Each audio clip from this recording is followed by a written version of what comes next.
बातमी क्रिकेटच्या मैदानातून आहे। भारताचं दक्षिण आफ्रिकेला 299 धावांचं आव्हान आहे।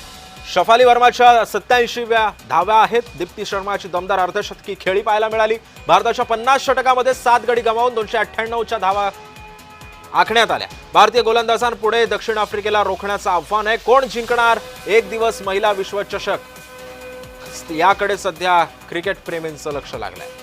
विश्वचषकाच्या महाअंतिम सामन्यामध्ये विजयासाठी भारतानं दक्षिण आफ्रिकेला 299 धावांचं आव्हान दिलंय। भारतानं 50 षटकामध्ये 7 गडी गमावून 298 धावा केल्यात।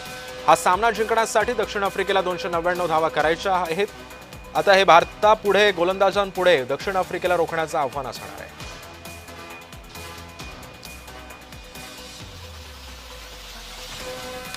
त्यामुळे आपण पाहतोय की शफाली वर्माच्या 87 धावा आहे। दीप्तीनं अर्धशतक केलेलं आहे।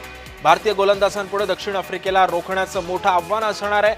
299चं टार्गेट आता त्यांनी दक्षिण आफ्रिकेला दिलेलं आहे। त्यामुळे या विश्वचषकामध्ये नेमकं कोण बाजी मारणार हे सुद्धा पाहणं महत्त्वाचं ठरणार आहे।